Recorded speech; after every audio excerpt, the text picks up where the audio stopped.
Hi! ಇವತ್ತು ನನ್ನ ಮಗಳ್ದು ಇವತ್ತು ಹಲ್ದಿ ಫಂಕ್ಷನ್. ಇವತ್ತು ಬೆಳಿಗ್ಗೆನೆ ಎದ್ದು ಎಲ್ಲ ರೆಡಿ ಆಗಿದ್ದೀವಿ.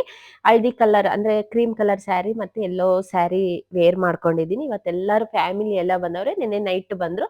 ನಿನ್ನೆ ಬಂದು ನಮ್ಮ ತಮ್ಮವ್ರದ್ದು ಅರ್ಶಿನದ ಕಾರ್ಯಕ್ರಮ ಇತ್ತು. ಅಲ್ಲಿ ಮುಗಿಸ್ಕೊಂಡು ಇವತ್ತು ನಮ್ಮ ಮನೆಗೆ ಬಂದು ಸ್ಟೇ ಆಗವ್ರೆ. ಇವತ್ತು ಎಲ್ಲ ಫಂಕ್ಷನ್‌ಗೆ ಸ್ಟಾರ್ಟ್ ಮಾಡಿದ್ದೀವಿ. ಇದು ಹಲ್ದಿ ಅಂದ್ರೆ ಮನೇಲೇ ಮಾಡಿರೋದು. ನಾವು ಅರ್ಶಿನದ್ದು ನಾವು ಮನೇಲೇ ಮಾಡಿದ್ದೀವಿ ಅದು. ಬಾದಾಮಿ, ಬೇಳೆ ಅದೆಲ್ಲ ಹಾಕಿ ನಾವು ರುಬ್ಬಿಟ್ಟು ಮಾಡಿದ್ದೀವಿ. ಬೆಳಿಗ್ಗೆನೆ ನಾವು ಎಲ್ಲ ರೆಡಿಯಾಗಿ ಮನೇಲಿ ಪೂಜೆ ಮಾಡಿ ಟಿಫನ್ ಮಾಡ್ತಾ ಇದ್ದೀವಿ. ಟಿಫನ್ ಅಂತೂ ತುಂಬಾ ಚೆನ್ನಾಗಿತ್ತು. ಈ ವಿಡಿಯೋ ಬಂದು ನಾನು ಫುಲ್ ವಿಡಿಯೋ ನಾನು ಯೂಟ್ಯೂಬ್ ಚಾನಲಲ್ಲಿ ಅಪ್ಲೋಡ್ ಮಾಡಿದ್ದೀನಿ. ಬೇಕು ಅಂದ್ರೆ ಚೆಕ್ ಮಾಡಿ ನೀವು ನೋಡ್ಬೋದು ಇಂಟ್ರೆಸ್ಟ್ ಇದ್ರೆ.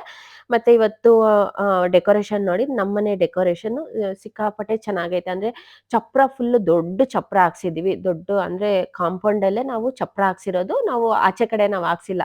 ಕಾಂಪೌಂಡಿಂದ ನಾವು ಆಚೆ ಕಡೆವರೆಗೂ ಚಪ್ರ ಹಾಕ್ಸಿದೀವಿ. ಫ್ರಂಟಲ್ಲಿ ಇದು ಡೆಕೋರೇಷನ್ ಮತ್ತೆ ಕಳಸ ಡೆಕೋರೇಷನ್ ಮಾಡ್ಸಿದೀವಿ. ಮತ್ತೆ ಇದು ಬಳೆ ಪ್ರತಿಯೊಂದು ಅರ್ಶಿನ ಕುಂಕುಮ ತಾಂಬೂಲ ನಾವೇನೇನ್ ಕೊಡ್ತೀವೋ ಅದೆಲ್ಲ ಡೆಕೋರೇಷನ್ ಅಲ್ಲಿ ಇಟ್ಟು ನಾವೇನ್ ಒಡವೆ ಸ್ಯಾರಿ ಪ್ರತಿಯೊಂದು ಏನ್ ಕೊಡ್ತೀವೋ ಅದೆಲ್ಲ ನಾವ್ ಇಟ್ಟು ಪೂಜೆ ಮಾಡ್ತೀವಿ. ಮತ್ತೆ ಎಲ್ಲರೂ ನಾವು ಚಿಕ್ಕ ಮಕ್ಳಿಂದ ಹಿಡ್ದು ದೊಡ್ಡೋರವರೆಗೂ ನಾವು ಅರ್ಶಿನ ಇಡ್ತೀವಿ. ಹುಡುಗಿಗೆ ಆಗ್ಲಿ ಹುಡುಗನ್ಗೆ ಆಗ್ಲಿ ಅರ್ಶಿನ ಇಕ್ಕಿ ಅರ್ಶಿನದ ನೀರ್ ಹಾಕ್ತಿವಿ ಅವತ್ತಿನ ದಿವಸ. ಈ ವಿಡಿಯೋ ನೋಡಿ ಈ ವಿಡಿಯೋ ಇಷ್ಟ ಆಗಿದ್ರೆ ಲೈಕ್ ಶೇರ್ ಕಮೆಂಟ್ ಮಾಡಿ ಸಪೋರ್ಟ್ ಮಾಡಿ ನಮ್ಗೆ.